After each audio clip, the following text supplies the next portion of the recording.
Hey guys, before we get into today's story, I need you to do me a quick favor. See that like button down there? Yeah, that one. Well, it's been possessed by a Wendigo spirit, and the only way to break the curse is to absolutely demolish it. And while you're at it, maybe consider subscribing, just to make sure the curse doesn't come back. Now, this story takes place in the winter of 2018, in one of the most remote parts of northern Minnesota, where the pristine wilderness stretches for hundreds of miles in every direction. And I've got to warn you guys, some of the details in this story are genuinely disturbing. Viewer discretion is definitely advised. Our story centers around Marcus Thompson, a 34-year-old wilderness guide who had spent nearly his entire life in these woods. If anyone knew how to handle themselves in the brutal Minnesota winters, it was Marcus. He'd led countless expeditions, survived temperatures that would freeze your eyelashes shut, and had even written a book about wilderness survival. But nothing, and I mean absolutely nothing, could have prepared him for what he was about to experience. You see, Marcus had recently taken a job working at the Pine Ridge Research Station, a remote facility about 40 miles from the nearest town. The station was studying the effects of climate change on the boreal forest ecosystem, and they needed someone with Marcus's expertise to help maintain their equipment during the harsh winter months. Now, the research station itself was pretty basic, just a main building with some labs and living quarters and a series of small outposts scattered throughout the surrounding forest where they kept their monitoring equipment. During the summer months, the place would be bustling with researchers and grad students. But in winter? Well, let's just say the isolation could start playing tricks on your mind. Marcus arrived at Pine Ridge in early December, just as the first major snowstorm of the season was rolling in. The station's winter crew was small, just Marcus, Dr. Sarah Chen, the lead researcher, and two graduate students, Mike Peterson and Emma Roberts. They were a tight-knit group. They had to be. When you're that isolated, you learn to rely on each other pretty quickly. The first few weeks were uneventful. Marcus would make his rounds to the outposts, checking equipment and collecting data. The days were short, the nights were long, and the temperature rarely climbed above zero. But Marcus was in his element. This was exactly the kind of environment he thrived in. That all changed on January 15th. Marcus was making his usual rounds to the outposts when he noticed something odd.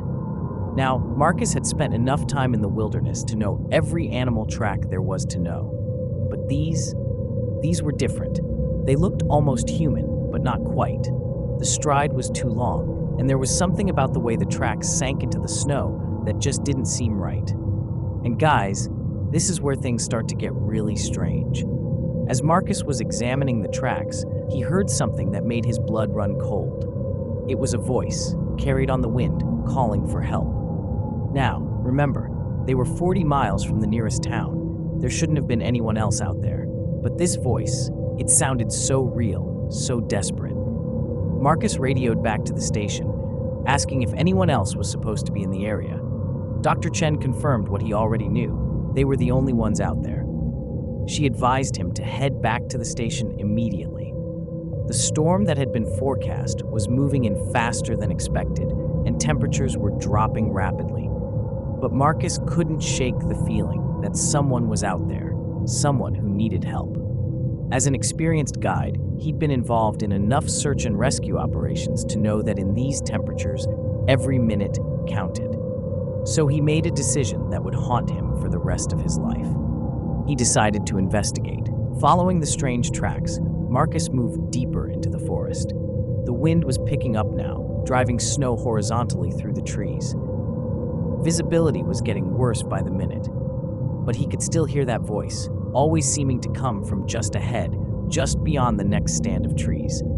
After about 20 minutes of walking, Marcus realized something was very wrong. The tracks he'd been following, they were leading him in circles, and not just any circles. They were getting smaller, tighter, like a spiral drawing him toward some central point.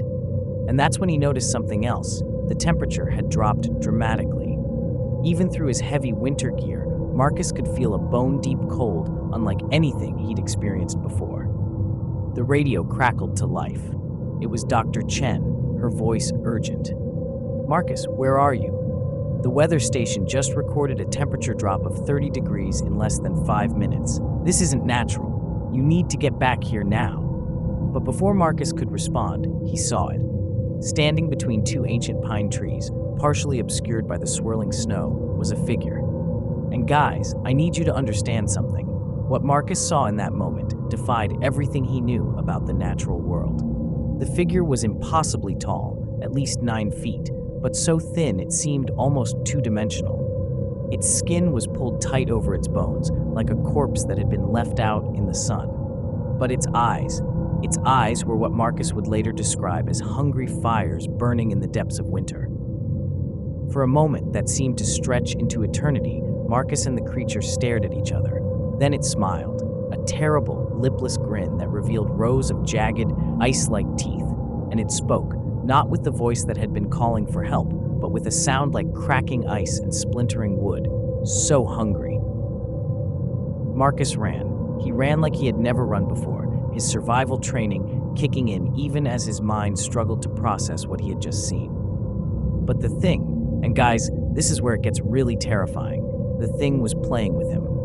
Marcus could hear it moving through the forest, sometimes to his left, sometimes to his right, always just out of sight. It was hurting him, he realized with growing horror, hurting him away from the station. The radio was dead now, producing nothing but static. The storm had intensified to the point where Marcus could barely see 10 feet ahead. But he knew these woods, knew them better than anyone. He might not be able to see the station, but he knew its general direction. Or at least, he thought he did. After what felt like hours of running, Marcus burst into a clearing and stopped dead in his tracks. There, half buried in the snow, was a sign he had passed earlier, but it was impossible. This sign should have been miles in the opposite direction. And that's when Marcus heard it, a sound that made his heart nearly stop. It was laughter. Not human laughter, but something that was trying to imitate human laughter and getting it horribly, horribly wrong. The creature stepped into the clearing, and in the growing darkness, Marcus could see it more clearly now. Its body was emaciated to the point where every bone was visible through its gray, stretched skin. Its fingers ended in long, curved claws that looked like icicles. But it was the thing's eyes that held Marcus transfixed. They glowed with a malevolent red light, like dying embers in a frozen hearth. "So long," it spoke, its voice a horrifying mixture of sounds that shouldn't exist together. "So long since I've had company." Marcus knew in that moment that he was going to die. Everything he knew about survival, everything he had learned over his years in the wilderness, none of it mattered in the face of this ancient, hungry horror.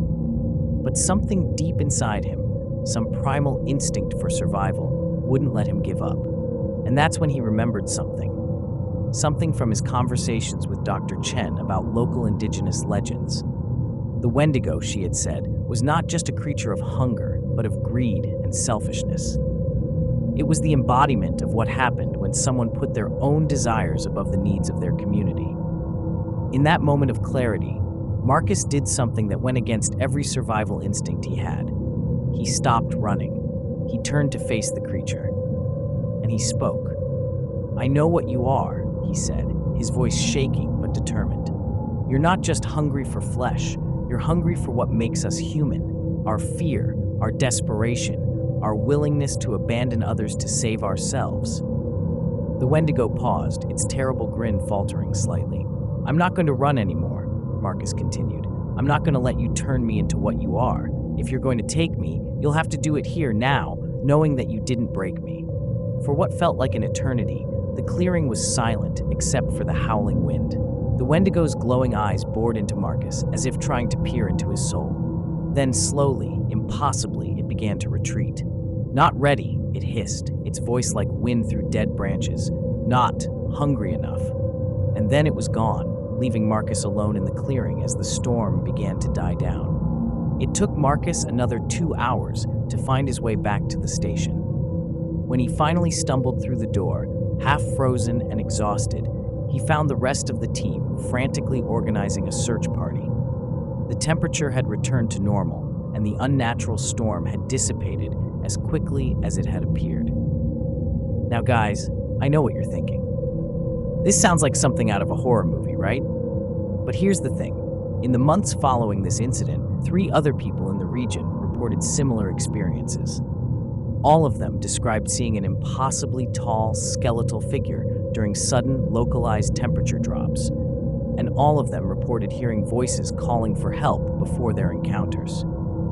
The Pine Ridge Research Station is still operational today, but they've implemented strict buddy system protocols for any outdoor work during the winter months. Marcus stayed on for another year before taking a position at a different facility, one considerably closer to civilization.